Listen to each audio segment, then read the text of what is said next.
Welcome back to Sociology 344 2.0 rebooted. However, we'd like to refer to it. This is the form that it's going to take for the remainder of the spring 2020 semester. Now, this is an end or a transition that none of us could have anticipated. And so all we can do now is take on and the hand that we were dealt. And just to kind of regroup, I want to revisit the weeks leading up to the break. So, of course, everybody's on break right now, and it's not necessary that you watch this video during your break, but certainly before, Tuesday. So just to get back to where we were going into spring break, we had already transitioned the midterm online. So we didn't have to make any adjustments there. It's still online under the assignments tab. And as a result, I had freed up the Tuesday and Thursday leading up to spring break. And that week was a time that I wanted to spend watching the untold history of the United States. And following the screening of that film, I wanted us to take a quiz on it. Well, by Tuesday, my department head had contacted me asking that I suspend, or we as a department suspend attendance in light of the coronavirus.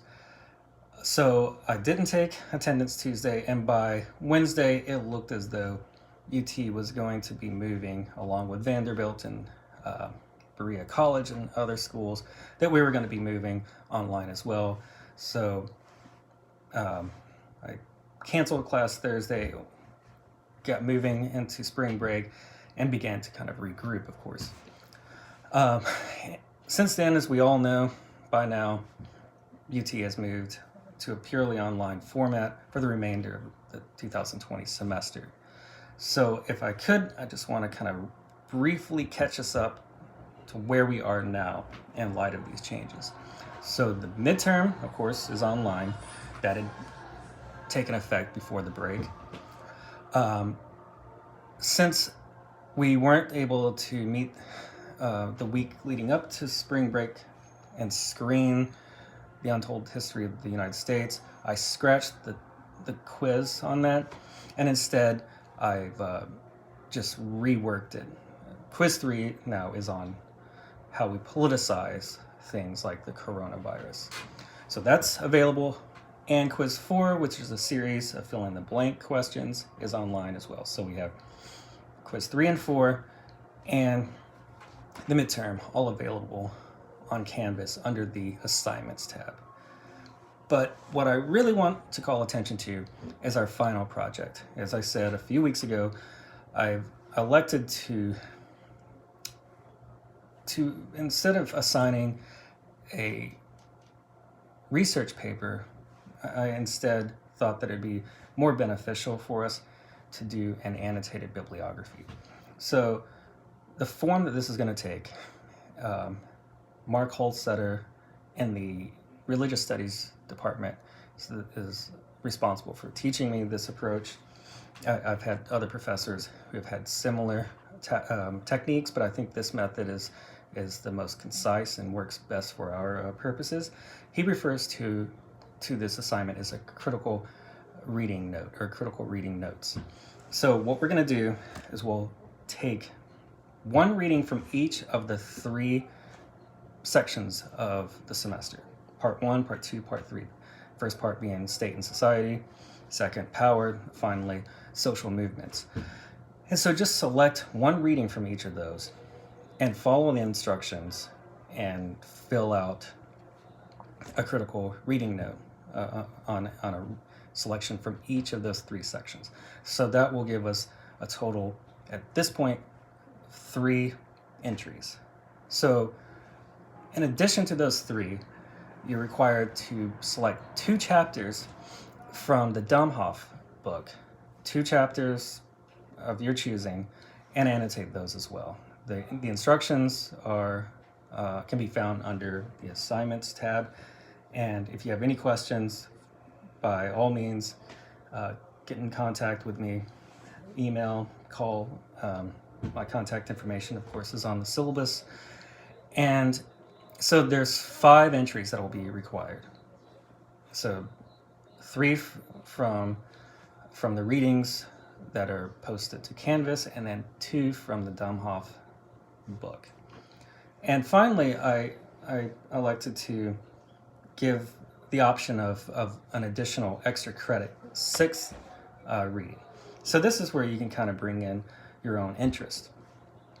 And I think that this assignment is something that could be extremely beneficial for you as you move on to more upper division courses in the social sciences and humanities, and even into grad school, because we start accumulating so much information. We start reading so much that it can be really, really hard to keep track of who said what, what's the difference. Can I remember what Smith said about pluralism, or Hay, or these guys on the theories of the state? After a while, all of us start forgetting that. Well, these critical reading notes are a real quick way to refresh your memory and be able to sift through a lot of information. But even before that, as I've said in class before, reading academic scholarly work is not like reading an article in the newspaper. So this assignment will help kind of organize your approach to reading in terms of like identifying vocabulary words, identifying the big purpose, thesis statement of the article, and then identifying secondary sort of issues that the article addresses.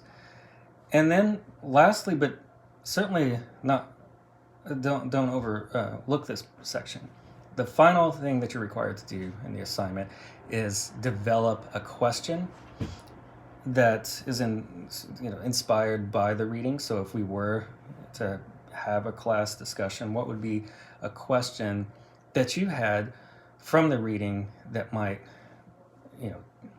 kind of tune us all in to the author's purpose statement, or maybe even a kind of critical question, a question of perhaps there's something that you think the author left out, something there's a gap in the literature. So that's where we are now. I'm up here on 119th Street in Harlem. I was supposed to be up here for my field work. The city shut down. I'm been trying to get everything uploaded to Canvas for our course, catch up on some writing on my dissertation, but mostly I've just been in this tiny little apartment. So I'll send out another announcement about how we're going to approach our lectures and what kind of sort of like virtual classroom interaction we're going to have in the final month plus of the semester. But otherwise, try to enjoy the rest of your break, and we'll get through this very unusual ending of 2020 spring semester.